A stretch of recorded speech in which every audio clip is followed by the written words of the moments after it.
दोस्तों, शहर के अंदर एक बहुत ही धनी परिवार जिसमें पति पत्नी और उनके घर में एक बुजुर्ग नौकर रहा करता है।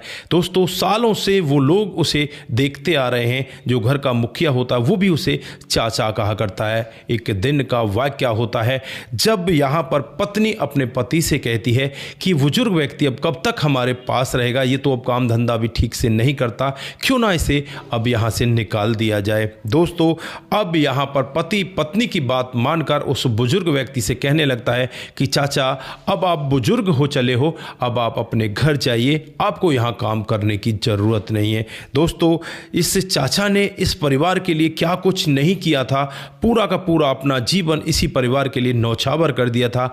आज यहाँ पर इसे इस तरह से धक्के मारकर निकाला जा रहा था तो इसे बहुत ही बुरा लगता है। ये अपनी आंखें नम करके वहाँ से निकल लेता है। लेकिन जैसे ही 4 दिन का समय बीतता है, 4 दिन के बाद होता है कुछ यहाँ पर ऐसा कि ये पति पत्नी इस व्यक्ति को ढूंढने लगते हैं। दोस्तों, क्या था पूरा मामला यहाँ पर? पहले तो इन्होंने क्यों इसको निकाला था और फिर इनके जीवन में क्या ऐसा हो जाता है जिसकी वजह से ये फिर वापस इसे ढूंढने लगते हैं। आगे क्या होता है, क्या वो मिल पाते हैं या नहीं मिल पाते, वो सारी कहानी आज आपको हम डिटेल से बताने वाले हैं।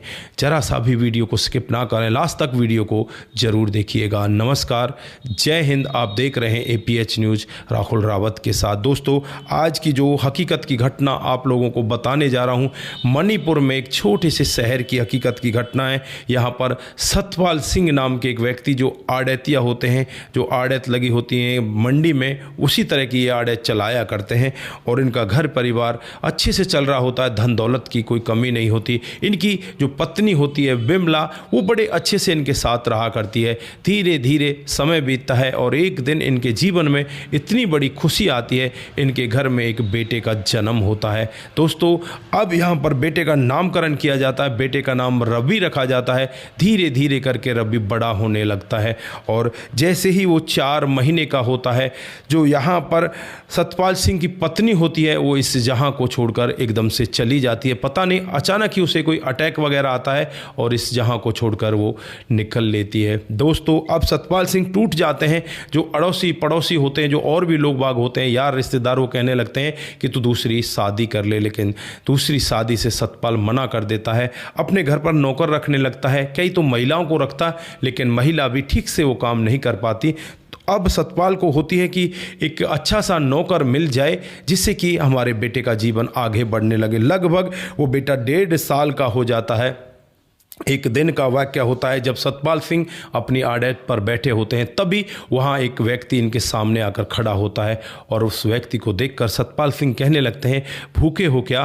तो वो कहता है कि हाँ साहब, भूखा हूँ, 2 दिन से कुछ नहीं खाया। सतपाल सिंह पहले अपने खाने में से उसे खाना देते हैं और उसके बाद उससे कहते हैं कि क्या कोई काम धंधा कर सकते हो? वो कहता है कि हाँ साहब, जो भी काम धंधा मिलेगा मैं वही कर लूँगा। उसके बाद सतपाल सिंह अपनी आड़त पर ही उसे रखने लगते हैं और धीरे धीरे समय बीतने लगता है। 3 से 4 दिन का समय बीतता है।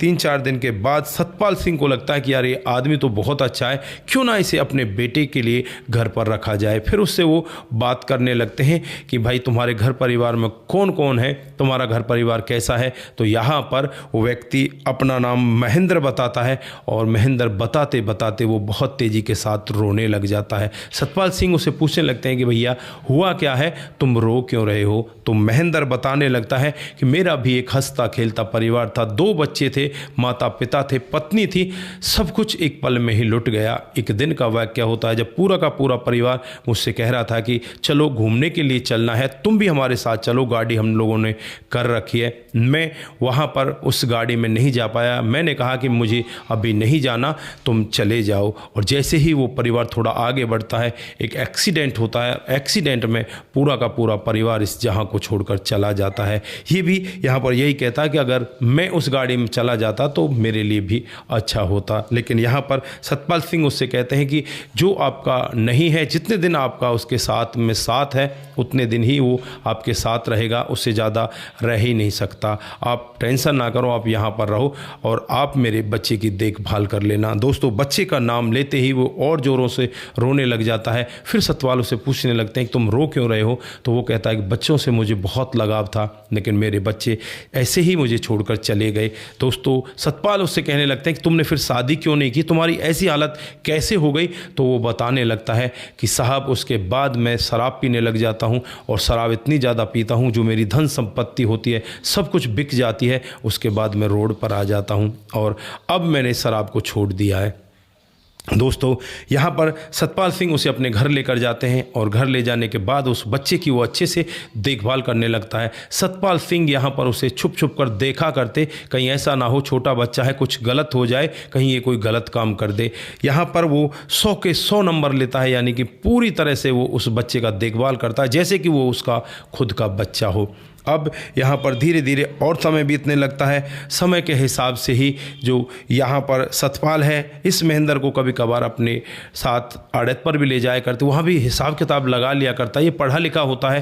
दोस्तों जब ये रवि 8 साल का होता है तो सतपाल की एकदम तबीयत खराब हो जाती है। उसका जब चेकअप कराया जाता है तो पता चलता है कि उसकी दोनों किडनियाँ खराब हैं। अब डॉक्टर साहब कहने लगते हैं कि अगर इसे एक किडनी किसी की मिल जाए तो इसकी जान बचाई जा सकती है, अगर किडनी नहीं मिली तो इसकी जान नहीं बचाई जा सकती। दोस्तों जो तमाम तरह के रिश्तेदार थे, भाईचारा था, वो सब लोग आते तो हैं लेकिन यहाँ पर कोई भी अपनी किडनी देने के लिए तैयार नहीं होता। महेंद्र वहीं पर खड़ा होता है।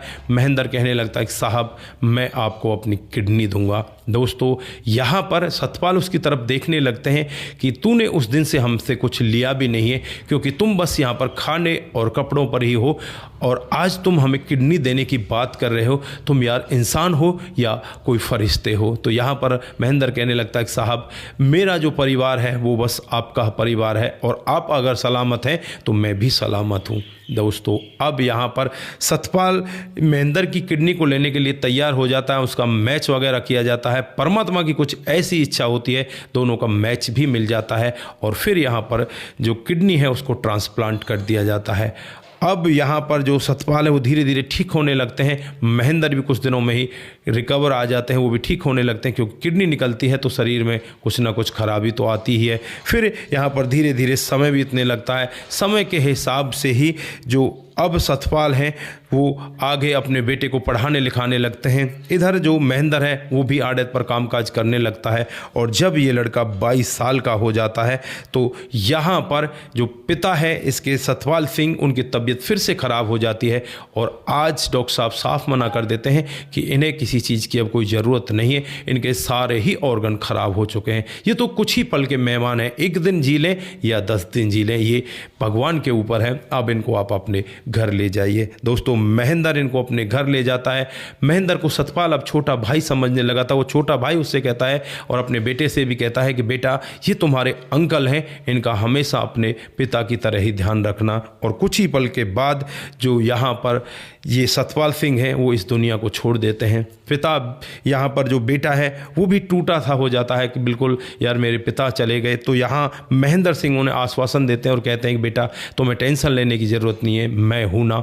उसके बाद महेंद्र सिंह इस कामकाज को संभालने लगते हैं। धीरे धीरे समय बीतने लगता है। अब समय के हिसाब से ही महेंद्र सिंह रवि के लिए लड़की तलाश करने लगते हैं। कई सारी लड़कियों को रवि रिजेक्ट कर देता है और फिर एक छाया नाम की लड़की का प्रपोजल आता है जो करोड़पति घर से होती है, बहुत ही अच्छे स्वभाव की होती है। और जब रवि और छाया को मिलाया जाता है तो दोनों शादी करने के लिए तैयार हो जाते हैं। महेंद्र पिता का रोल निभाते हुए इन दोनों की शादी करा देता है। बड़ी ही धूमधाम से शादी होती है। शादी होने के बाद ये लोग आपस में एक दूसरे के साथ रहने लगते हैं। इधर जो महेंद्र चाचा है, जब उस सब के बारे में छाया को पता चलता है तो यहाँ पर जो रवि होता है वो कहने लगता है, कहने में तो ये हमारे चाचा हैं, वैसे ही हमारे घर के नौकर हैं, क्योंकि घर के नौकरों वाला वो काम भी किया करते।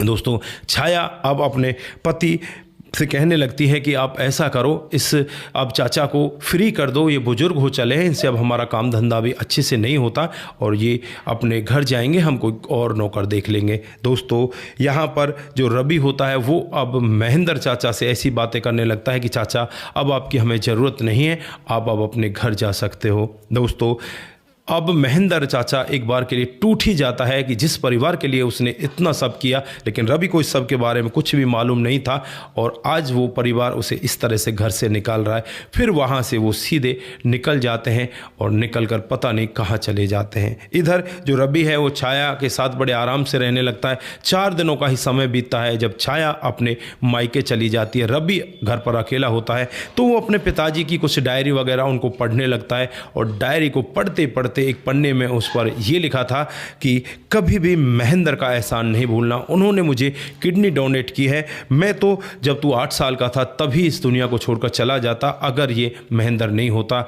अब तू 22 साल का हुआ तो इतने दिन की जिंदगी इसी तेरे चाचा ने दी है, तू कभी भी इसको बेटा दुख मत दे देना। ऐसी सारी बातें जब उस डायरी में वो लड़का पढ़ता है तो उसके पैरों तले ज़मीन खिसक जाती है। वो बहुत ज़्यादा परेशान होता, अपनी पत्नी को बुलाता है, कहता है कि हमसे तो बहुत बड़ी गलती हो गई, हमने तो देवता जैसे चाचा को घर से निकाल दिया। अब वो इधर उधर जांच पड़ताल करने लगते हैं। चारों तरफ उस बुजुर्ग व्यक्ति की ढूंढा खखोरी चलती है लेकिन कहीं से भी उसका कोई अता पता नहीं लगता। फिर यहाँ पर रवि उसी कमरे के अंदर जाता जहाँ पर वो डायरी रखी होती है। वहाँ पर एक बैनामा रखा होता है दोस्तों, जिसको रजिस्ट्री कहते हैं। उस रजिस्ट्री में जब नाम देखा जाता है तो महेंद्र का नाम होता है और एक एड्रेस भी उसमें होता है कि ये फलां जगह एक घर है। दोस्तों अब इनको लगता है कि शायद महेंद्र चाचा अपने ही घर गए होंगे। फिर वहाँ जाकर देखा जाता है तो महेंद्र चाचा वहाँ पर बैठे होते हैं, बिल्कुल अफसोस से में डूबे हुए होते हैं। और रवि जब महेंद्र चाचा को देखता है तो देखते ही उनके पैरों में गिर जाता है और कहने लगता है चाचा हमसे बहुत बड़ी भूल हो गई, हमें माफ़ कर दो, चाचा हमारे साथ वापस चलो। दोस्तों चाचा अब यहाँ से वापस इनके साथ चलने लगता है। जो ये घर होता है वो रवि का अपना नहीं होता, वो सतपाल सिंह ने इनके नाम रजिस्ट्री कराई थी। सतपाल सिंह शायद पहले ही भांप चुके थे कि कभी इनको ऐसे घर की ज़रूरत भी पड़ सकती है, क्योंकि उनके पास बहुत ज़्यादा प्रॉफिट हो रहा था और उस प्रॉफिट में से ही एक घर इनके नाम लेकर उन्होंने बना दिया था। दोस्तों अब यहाँ पर चाचा को लेकर वो वापस अपने घर पर पहुँच जाते हैं। वहाँ जाकर चाचा का भव्य स्वागत किया जाता है और पिता जैसा दर्जा अब चाचा को वो लोग देने लगते हैं। घर के जो नौकर होते हैं वो काम करने लगते हैं, चाचा बस ठाली बैठकर वहाँ पर आराम से रहने लगता है। दोस्तों उसके बाद धीरे धीरे समय बीतता है। समय के हिसाब से ही साल 2024 आ जाता है। साल 2024 में जो चाचा है वो अब इस दुनिया को छोड़कर चला जाता है। इधर जो रवि और छाया है इनको भी 2 बच्चे होते हैं। उन बच्चों का भी वो चाचा इसी तरह से ख्याल रखा करता जैसे रवि का रखा करता था। दोस्तों आज जब चाचा यहाँ से चले जाते हैं तो ये दोनों के दोनों टूट जाते हैं। जो छोटे छोटे बच्चे होते हैं वो भी रो रो कर यही कह रहे होते हैं कि हमारा बाबा सबसे अच्छा था। वो भी चाचा भी कहा करते थे, कभी बाबा कह लिया करते थे। इसी तरह से उनका कामकाज चल रहा था। तो दोस्तों ये रही आज की एक छोटी सी कहानी। आप लोगों को कैसी लगी, कैसा लगा यहाँ पर महेंद्र का कैरेक्टर, जिसने अपने परिवार के ख़त्म होने के बाद दूसरे परिवार को ही अपना परिवार मान लिया और उसी में अपनी खुशी ढूंढने लगा, लेकिन बेटे ने अनजाने में उसे इस तरह से घर से बाहर निकाल दिया। लेकिन जब उन्हें पता चला कि रियल में ही उन्होंने इतना नेक काम किया है तो वो भी वहाँ पर रोते बिलखते उसी जगह पर पहुँच जाते हैं और वहाँ से चाचा को अपने साथ ले आते हैं। तो दोस्तों आप लोग इस घटनाक्रम पर क्या कहना चाहते हैं, आपकी जो भी राय है एक बार कमेंट बॉक्स में ज़रूर दीजिएगा। दोस्तों जिन साथियों ने हमारे पिछले वीडियोज़ पर कमेंट किए थे उनका नाम हम यहाँ पर बारी बारी से लेने वाले हैं। सबसे पहले जो कमेंट आता है समाधान पाटिल जी का आता है, जलगांव महाराष्ट्र से हमें देखते हैं, बहुत बहुत धन्यवाद। उसके बाद मुनमुन श्रीवास्तव जी हमें कमेंट करते हैं और अगला जो कमेंट आता है शेखर चंदन का आता है और उसके बाद में जो कमेंट आता है राहुल रस्तोगी कमेंट करते हैं। उसके बाद में जो कमेंट आता है मोनू जैन जी का कमेंट आता है, वो लिखते हैं कि आपकी कहानी बहुत ही बेहतर होती है। सूरज DEO का कमेंट आता है, वो लिखते हैं कि आपकी कहानी बहुत ही सुंदर होती है। दोस्तों आप सभी इसी तरह से हमारे साथ कमेंट करते रहें, इसी तरह से आप हमें अपना साथ देते रहें, सतर्क रहें, सावधान रहें। जो साथी हमारे चैनल के साथ नए हैं कृपया करके हमारे चैनल को फॉलो कर लें। इसी तरह की कहानियाँ हम आपके बीच लेकर आते रहते हैं, तो इन सब के लिए आप हमारे चैनल को ज़रूर सब्सक्राइब करें, हमें मोटिवेशन दें, जिससे कि हम आगे और अच्छी अच्छी कहानियाँ आपके बीच लेकर हाजिर होते रहें। अपना ख्याल जरूर रखें। नमस्कार, जय हिंद, जय भारत।